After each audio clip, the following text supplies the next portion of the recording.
வேற எந்த ஆக்டருக்குமே இல்லாத ஒரு சிறப்பு பார்த்தீங்கன்னா நம்ம சூப்பர் ஸ்டார் ரஜினிகாந்துக்கு இருக்கு. இவர் ஸ்க்ரீனில் வந்தாலே போதும் அந்த ஸ்வாகோட அந்த ஒரு வாக் தான் இருக்கிறதுலே மாஸ்னே சொல்லலாம். சைடில் அந்த பிஜிஎம்மோட இவரோட என்ட்ரியை பார்க்கும்போது நம்ம மாசாவே இருந்திருக்கும். சூப்பர் ஸ்டார் ரஜினிகாந்த் சொன்னாலே அவர் ரொம்ப பெரிய ஃபேன் பேஸ் இருக்கு நம்ம எல்லாருக்குமே தெரியும். சூப்பர் ஸ்டார் மூவின்னு சொன்னாலே போதும் நிறைய ஏகப்பட்ட பீக்கான சீன்ஸ்லாம் நிறையவே இருக்கும் அவரோட மூவிஸில். அந்த மாதிரி சூப்பர் ஸ்டார் மூவிஸில் நம்மளா வியந்து பார்த்த டாப் 10 பீக்கான மூமெண்ட்டை தான் இந்த ஒரு வீடியோவில் பார்க்க போகிறோம்.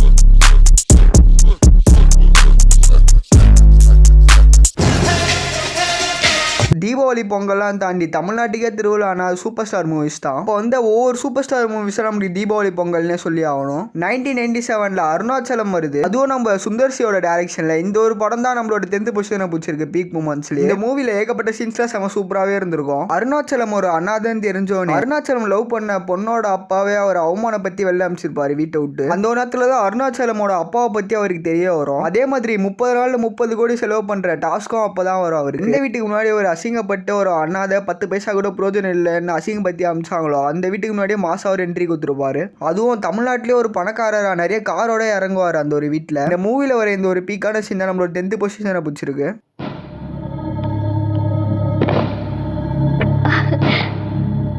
என்னப்பா பாக்குறீங்க? யார் வந்துட்டான்னு பாருங்க.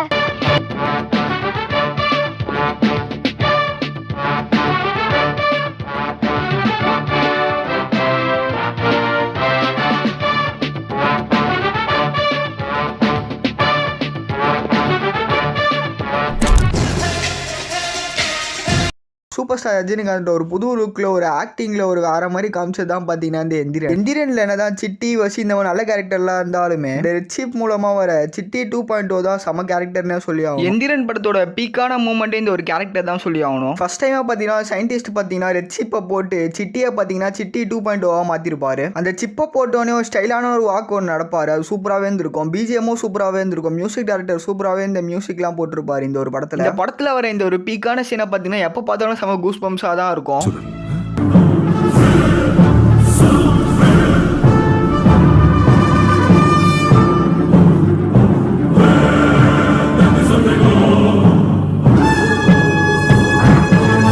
அந்த கண்ணாடி முன்னாடி வந்து அந்த வில்லனிசமோட ஒரு சிரிப்பாரு. தமிழ்ல இல்லை இந்தியாவில் இருக்கிற எந்த ஆக்டர்னாலே இந்த ஒரு சீனை இவ்வளோ மாசம் நடிக்கவே முடியாது.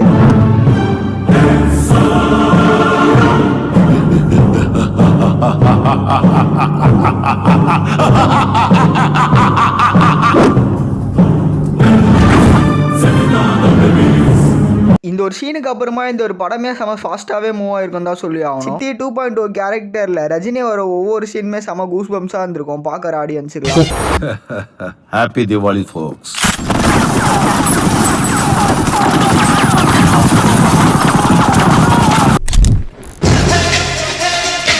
தலைவர் மூவினாலே திருவிழா தான். அது கூடிய பிரம்மாண்டமும் சேர்ந்துதான் பார்த்தீங்கன்னா சங்கர் எடுத்த சிவாஜியில் எக்கச்சக்கமான மாஸ் மூமெண்ட்ஸ்லாம் நிறையவே இருக்கு. இந்த ஒரு படத்தில் சிவாஜி செத்துட்டோன்னே ஆடியன்ஸ் எல்லாருமே செம்ம அப்செட் ஆகிட்டு இருப்பாங்க. எல்லாமே அவ்வளோதான், எல்லாமே முடிஞ்சிச்சுன்னு நினைக்கும் போது ரஜினி பார்த்தீங்கன்னா மொட்டை அடிச்சுட்டு ஒரு மாசான ஒரு என்ட்ரி கொடுத்துருப்பாரு ஹெலிகாப்டரில். இந்த சீனோட மாசான ஒரு பிஜிஎம்மும் பார்த்தீங்கன்னா பேக்ரவுண்டில் பிளே ஆகும். இந்த ஒரு சீன் இந்த ஒரு படத்தில் என்ன மாதிரி ஒரு பீக் மூமெண்ட் நான் சொல்லி தான் உங்களுக்கு தெரிய வேண்டியதே இல்லை. அப்படிப்பட்ட சீனுக்காக தான் நம்மளோட 8th பொசிஷனை பிடிச்சிருக்கு. Get away! Get away! Get away! நம்மளோட லிஸ்ட்டில் அடுத்த பிக் மூமெண்ட் பார்த்தீங்கன்னா காலா மூவிலேருந்து தான் இருக்கு. ரஞ்சித் பார்த்தீங்கன்னா நம்ம காலாவோட கேரக்டர் செம மாசாவே எழுதிருப்பாரு தான் சொல்லி ஆகும். அதுவும் இந்த ஒரு படத்தில் தலைவர் வர ஒவ்வொரு சீனுமே செம மாசாவே இருந்திருக்கும். இன்டர்வல் பிளாக் முன்னாடி ஹரிதாதா காலாவை மீட் பண்ண பார்த்தீங்கன்னா காலாவோட இடத்துக்கே வந்திருப்பாரு. அந்த ஒரு இடத்த விட்டு கிளம்பும் போது பார்த்தீங்கன்னா ஹரிதாதா வந்து நிற்பாரு. பார்த்தீங்கன்னா தலைவர் ஒரு டைலாக் சொல்லுவார். அது என்ன நீங்களே பாருங்க. நான் உன்னை போ சொல்லலையே,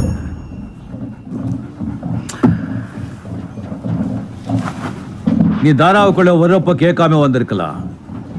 ஆனா இங்கிருந்த போற பையன் கிட்ட பர்மிஷன் கேட்டுதான் வெளியே போகணும். ஏன்னா அதெல்லாம் கேட்காம அந்த இடத்த விட்டு அவர் போயிருப்பாரு. ஏன்னா காலாவோட இடத்துல இருந்து வெளில போக முடியுமா, காலா கிட்ட சொல்லிட்டு போகணும்னு வந்திருப்பாரு. ஹரிதாதாவுக்கு ஒரு வில்லனிசமான ஒரு பீஜம் போட்டிருப்பாங்க பாரு, அதான் ஹைலைட்டு.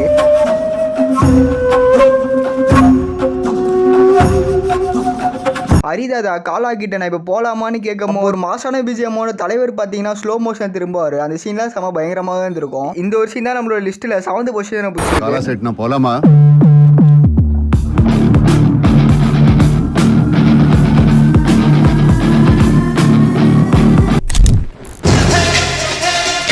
7th பொசிஷனை பிடிச்சிருக்க மூவி சீன் எதுன்னு பாத்தீங்கன்னா மன்னன் தான். அடையப்பா நீலாம்பரிக்கெல்லாம் முன்னோடியான ஒரு சீன் தான் பாத்தீங்கன்னா இந்த மன்னன் சாந்தி தேவி ஏமாத்தி கல்யாணம் பண்ணதுக்கு அப்புறமா அடுத்த நாளே பாத்தீங்கன்னா ஃபேக்டரியில ஒரு மாசான ஒரு என்ட்ரி ஒன்று கொடுப்பாரு. அப்போ யூனியன் லீடராகவே ஒரு என்ட்ரியை கொடுத்து பார்வதி தேவியோட மகனை தான் உங்களால விலைக்கு வாங்க முடிஞ்சது. யூனியன் லீடர் கிருஷ்ணன் அவங்களால விலைக்கு வாங்க முடியாது. டைலாக் செம மாசாவே இருந்திருக்கும். நான் பெண்ணை மதிப்பே கௌரவப்பே தலைவனுங்குவேன். ஆனா உங்களை மாதிரி மத பிடிச்ச பெண்ணை பார்த்தா என்ன விட்டுடுங்க, என் தலை முடி கூட ஆடாது. அப்போ மாசா டைலாக் சொல்லிட்டு ஸ்டைலா நடந்து வருவாரு. அந்த ஒரு சீனை இசைஞானியோட பிஜிஎமோட பார்க்கும் போது செம வேற லெவலாவே இருந்திருக்கும். பொம்பளைங்களை மதிக்கிறவன் தான் ஆம்பளை, ஆம்பளைங்களை மதிக்கிறவன் தான் பொம்பளை. நான் பொம்பளைங்களை மதிக்கிறவன். அண்டர்ஸ்டாண்ட்? Better you understand.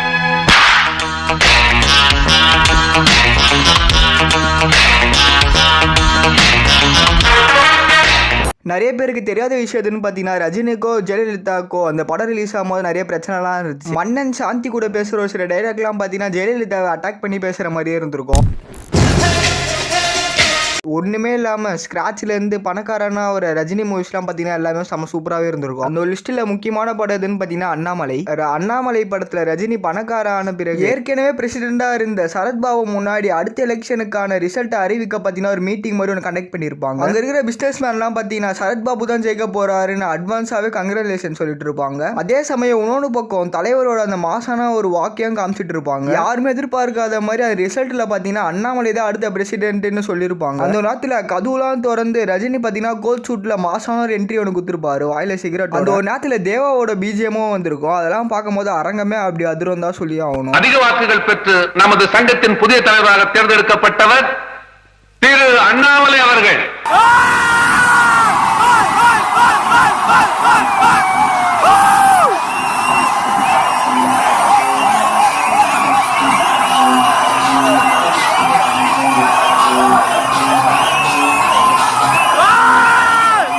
அப்படியே தலைவர் நடந்து வர யாரெல்லாம் வர அசிங்கப்படுத்துறாங்களோ அவங்களுக்கு முன்னாடியே பார்த்தீங்கன்னா பிரசிடென்ட் சீட்ல உட்காருவாரு. அப்படி ஒரு மாசான ஒரு சீனை யாராலையுமே நடிக்க முடியாதான் சொல்லி ஆகணும். தமிழ்ல மட்டும் இல்லை, இந்தியாவில் இருக்கிற எந்த ஆக்டர் வந்தாலும் தலைவர் மாதிரி இந்த ஒரு சீனை யாராலையுமே நடிக்க முடியாது. அந்த அளவுக்கு நடிப்புல செம்மையா தெரிக்க விட்டுருப்பாரு. அதனால தான் இந்த மூவியோட சீன் பார்த்தீங்கன்னா நம்மளோட லிஸ்ட்டில் 5th பொசிஷன் போச்சு. ரொம்ப நாளைக்கு அப்புறமா நம்ம சூப்பர் ஸ்டார் எப்படி பார்க்கணும்னு நினைச்சோமோ அந்த மாதிரி பார்க்க வச்சதான் பார்த்தீங்கன்னா கார்த்திக் சுப்ராஜ். இவர் பேட்டை படம் மூலமா பார்த்தீங்கன்னா ரஜினியை ஒரு ஓஜி கம்பேக் ஒன்று கொடுக்க வச்சிருப்பாரு. பேட்டையில எல்லாருக்குமே பிடிச்ச ஒரு பீக்கான மூமெண்ட் எதுன்னு பார்த்தீங்கன்னா தலைவர் திரும்பி பார்க்குற இந்த ஒரு சீன் தான். ஏன்னா இதையும் தாண்டி ஒரு பீக்கான மூமெண்ட் இருக்குன்னா ஃபிளாஷ்பேக்ல வர இந்த ஒரு சீன் தான். தேவாரத்தோட தொல்லை தாங்கலன்னு அந்த ஒரு டெத்லேயே வர சாவடிக்க பார்த்தீங்கன்னா சசிகுமார் கிட்ட பேசிட்டு இருப்பாரு. ஏன்னா அதுக்கு பூங்கொடியோட பர்மிஷன் வேணும்னு வெயிட் பண்ணிட்டு இருப்பாரு. பூங்கொடி ஓகே சொன்னோடனே அந்த சேர்ல இருந்து எழுதி அந்த மோளம் வாசிப்பாங்க. பார்த்தீங்கன்னா சூப்பரா டான்ஸ் ஆடிட்டே போவாரு.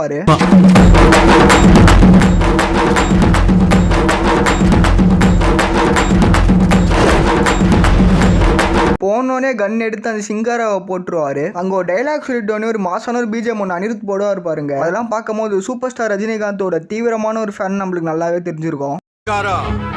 இந்த செகண்டோட உங்க ஆட்டம் முடிஞ்சு போச்சு. செத்தவங்களுக்கு மரியாதையா சடுங்க பண்ணிட்டு படத்தோட சேர்ந்து நீயும் உங்க ஆட்டுக்குள்ள ஊரை விட்டு கிளம்பிட்டே இருங்க. பஞ்சாயத்து பண்ண நினைச்சேன் எல்லாரும் சுட்டு தள்ளிட்டு போயிட்டே இருப்பேன். கொலை வெறியில இருக்க. 90s 2K அப்புறமா நம்ம ரஜினி ஒரு கமர்ஷியல் ஹீரோவா பார்க்க வச்சது பார்த்தீங்கன்னா ஜெயிலர் தான். இந்த படத்தோட டேரக்டரான நெல்சன் பார்த்தீங்கன்னா சூப்பராகவே டேரக்ட் பண்ணியிருப்பாதான் சொல்லி ஆகணும் ரஜினியை வச்சு. இந்த படம் ஸ்டார்டிங்கில் பார்த்தீங்கன்னா நம்ம ரஜினியை குடும்பத்துலேயும் சரி பப்ளிக்லையும் சரி கலாய்க்கிறவங்க யாருமே இருக்க மாட்டாங்க தான் சொல்லி ஆகணும். என்னடா தலைவர் ஒரு சப்பையான ஒரு கேரக்டருக்கு யூஸ் பண்ணிட்டாங்க நம்மளுக்குலாம் தோண்டிட்டு இருக்கமோ டக்குனு டிரான்ஸ்ஃபர்மேஷன் சீன் வரும் பாருங்க. அதான் இருக்கிறதுலே மாசினே சொல்லி ஆகணும். தலைவர் தள்ளாடிதான் நடந்து வர பின்னாடி பார்த்தீங்கன்னா 2 பேர் ஃபாலோ பண்ணிட்டு வருவாங்க. பார்த்தீங்கன்னா ரஜினியோட மருமகளை பார்த்து தப்பாக பேசுவாங்க. அதுக்கப்புறம் கார்கிட்ட வரும்போது டோர் ஓப்பன் பண்ணி டக்குன்னு பார்த்தீங்கன்னா கத்தி எடுப்பாரு. அப்போ பார்த்தீங்கன்னா கரெக்டான சமயத்தில் பார்த்தீங்கன்னா அனிருத் பார்த்தீங்கன்னா டிரான்ஸ்ஃபர்மேஷன் பிஜிஎம் ஒன்று போட்டுருப்பாரு பாருங்க. அதெல்லாம் இருக்கிறதுல ஹைலைட்னே சொல்லி ஆகணும். எப்படியோ ஆடியன்ஸுக்கே தெரியும் தலைவருக்கு பார்த்தீங்கன்னா ஒரு மாசனோ டிரான்ஸ்ஃபர்மேஷன் வரப்போகுதுன்ட்டு. ஏன்னா அது எப்போ வரும்னு பார்த்தீங்கன்னா யாருக்குமே தெரிஞ்சிருக்காது. ஏன்னா டக்குன்னு பார்த்தீங்கன்னா இந்த ஒரு சீனில் வந்ததுனால எல்லா ஃபேன்ஸுமே செம்ம ஷாக் ஆகிட்டாங்க தான் சொல்லி ஆகணும். இந்த ஒரு நேரத்தில் டேரக்டர் நெல்சன் கண்டிப்பாக பாராட்டு போய் சேர்ந்தாகணும். திரும்படா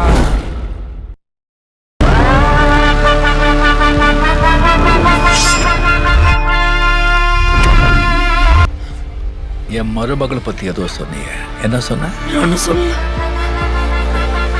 பரவாயில்ல சொல்ற. டிரான்ஸ்ஃபார்மேஷன் சீன்னா என்னன்னு தமிழுக்கு மட்டும் இல்லை இந்தியாக்கே சொல்லி கொடுத்தது பார்த்தீங்கன்னா பாஷாவில் வர இந்த ஒரு சீன் தான். தலைவரை கம்பத்தில் கட்டி வச்சு ஆனந்த்ராஜ் அதிகம் போது ஸ்க்ரீனுக்குள்ளே அழுதவங்களோட ஸ்க்ரீனுக்கு வேலை தமிழ்நாட்டில் அழுதவங்க தான் நிறைய பேர். இப்படி ஒரு மூமெண்ட்டை கொடுத்து அடுத்த சீன்லேயே பார்த்தீங்கன்னா அதே ஆனந்த்ராஜ் தலைவரோட தங்கச்சி மேலே கை வைக்கும் போது தலைவருக்கு பார்த்தீங்கன்னா கண்ணிலே ஒரு ஃப்ரேம் ஒன்று வச்சிருப்பாங்க. அந்த ஒரு சீனில் பார்த்தீங்கன்னா தேவாவோட மியூசிக்கோட தலைவரோட கண்ணை காமிக்கும் போது பார்த்தீங்கன்னா ஒரு பிஜிஎம் ஒன்று போட்டிருப்பாங்க. அது சூப்பராகவே இருந்திருக்கும்.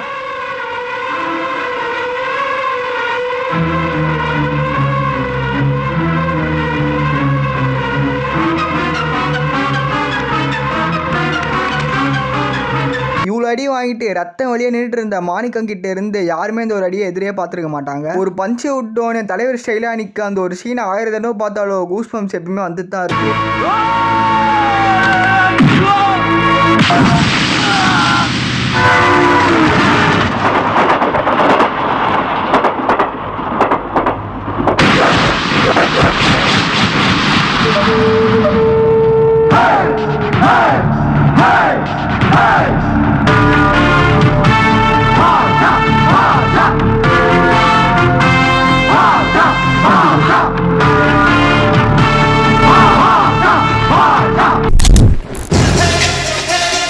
தலைவர் ஃபேனாக இருந்தாலும் சரி வேறு யார் ஃபேனாக இருந்தாலும் சரி படையப்பால வர இந்த ஒரு சீனை பார்த்துட்டு கூஸ் பம்ப்ஸ் ஆகாத ஆளே இருக்க மாட்டாங்க தான் சொல்லி அந்த அளவுக்கு படமே திருவிழாவாக அமைஞ்சது பார்த்தீங்கன்னா படையப்பால தான். ரஜினி படையப்பால வர ஒவ்வொரு சீனுமே பார்த்தீங்கன்னா செம கூஸ் பம்ப்ஸாக தான் இருந்திருக்கும். டேரக்டர் பார்த்தீங்கன்னா சூப்பராகவே டேரக்ட் பண்ணியிருப்பார் இந்த ஒரு படம்.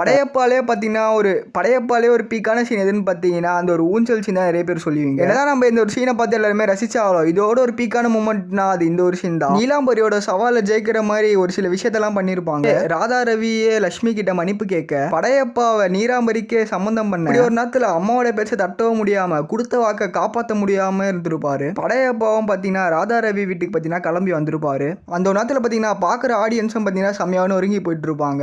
அந்த ஒரு நேரத்துல நம்மள எதிர்பார்க்காத ஒரு ட்விஸ்டே இருக்கும். அந்த ஒரு மூவில லட்சுமி சௌந்தர்யாவை தான் சம்மந்தம் பேச வரன்ட்டு வடிவுக்கரசி கிட்ட போய் தட்ட மாட்ட ராதா ரவி கிட்ட செருப்பால் அடிச்ச மாதிரி பேசியிருப்பாங்க. நேத்துக்கு நான் உனக்கு வாக்கு கொடுத்தேன், உன் வீட்டுக்கு நிச்சயம் பண்ண வரேன்னு, உன் பொண்ண நிச்சயம் பண்ண வரேன்னு இல்லை. லட்சுமி பேசி முடிச்சோடனே படைப்பா கிட்ட போய் மருமகளை கூட்டு வாடான்னு சொன்னோடனே ஏஆர் ரஹ்மானோட பிஜிஎம்மோட போயிருப்பாரு தலைவர். அந்த ஒரு சீன்ல பார்க்கும்போது செம கூஸ் பம்ப்ஸாக தான் இருந்திருக்கும். ரஜினி பட்டு வேஷ்டி பட்டு சட்டையோட வேட்டியை மடிச்சிட்டு சௌந்தர்யா கூட்டிட்டு வர சீன்லாம் பார்த்தீங்கன்னா செம மாசாவே இருந்திருக்கும். இந்த ஒரு சீன்னால படையப்பாவை எத்தனை தடவை போட்டாலும் எத்தனை தடவைனாலும் போய் பார்க்கலாம், லட்ச தடவை போட்டாலும் பார்க்கலாம். இந்த ஒரு சீனுக்காகவே படையப்பா போய் என் மருமகளை கூட்டிட்டு வா.